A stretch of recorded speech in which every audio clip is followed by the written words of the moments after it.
Hello everyone, thank you for coming tonight. My name is Zachary Carers. This is my fifth and final speech for Communications 101.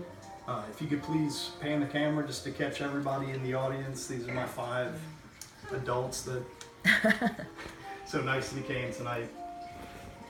All right, that should be good. Now then, the speech I've prepared for you tonight will hope to persuade you that some sort of student loan forgiveness should be enacted.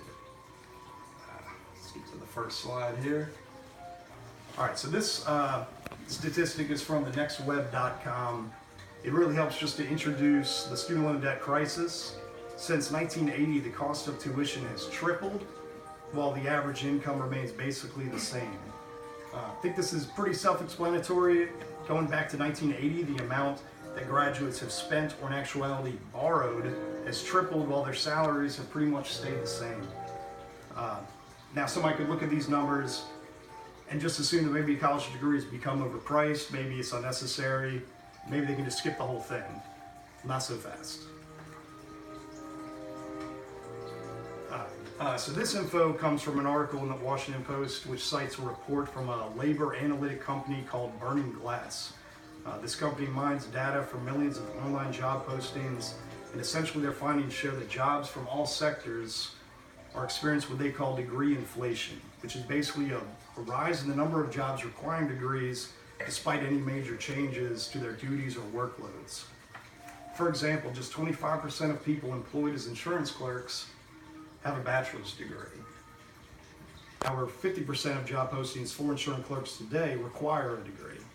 And among executive secretaries and assistants, only 19% of those employed hold a degree, while a whopping 65% of job postings require them now.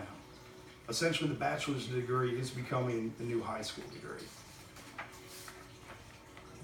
So, okay, the bachelor's degree is the new high school degree. So what? Well, the issue is that when a high school degree was enough to land a variety of promising jobs, students and their families had the options of free public schools.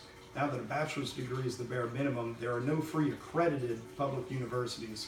And as my earlier slide showed, it is actually closer to the opposite. Prices for degrees are going up, their actual value is going down. Okay, so why is this happening? Why are tuition costs rising at rates much higher than average inflation? And why are graduates today finding themselves in crippling debt while the degrees that cost them so much are worth less and less to potential employers?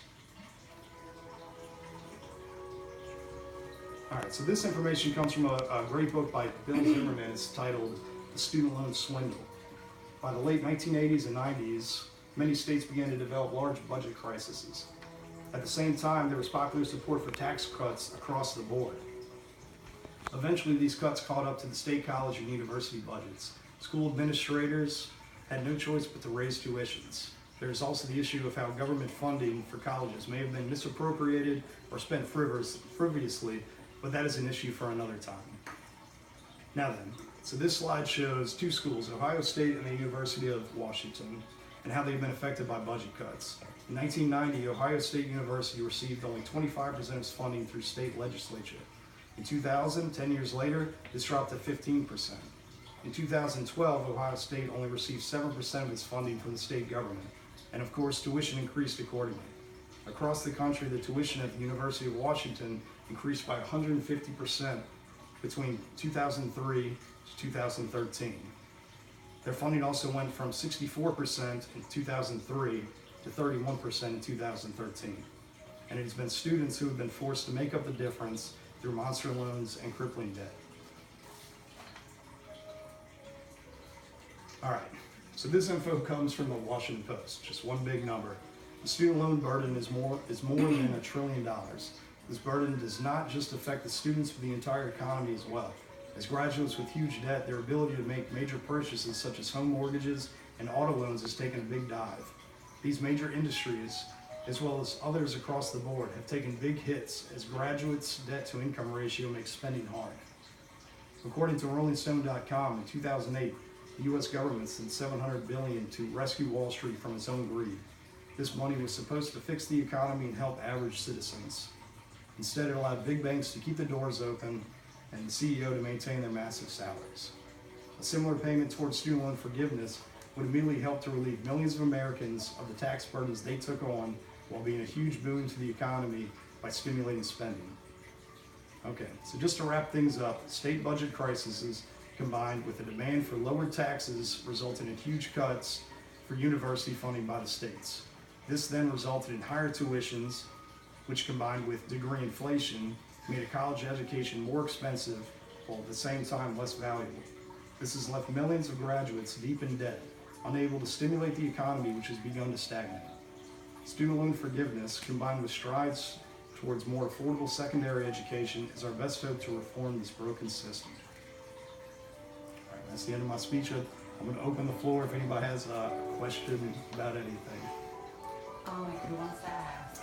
Okay, so I do have student loans, and I've known of some ways that it can be implemented to graduates. Can you think of some ways that you feel, because everything you're saying is spot on with myself and people that I know that have student debt, but what ways could you suggest that it could be implemented? Well, I would start, like I was saying, they had a $700 billion bailout to Wall Street.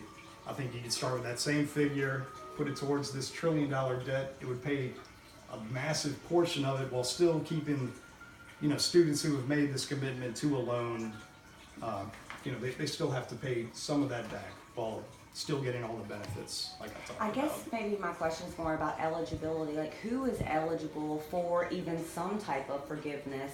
I guess that is where I think the biggest issue is. It's like, okay, even if they were going to get a break, like, who is eligible? Like, how do we figure that out? Like, how does the forgiveness program work? How could it work? Yeah, well, when you look into it, what they've proposed is pretty much across the board. I don't think you necessarily want to start dividing people up into sections about who's going to get forgiven and who isn't going to get forgiven. But that's definitely something that they need to look into as they try and implement this, but they need to work that out. But thank y'all for listening today, and Thank you. for being here again for my speech.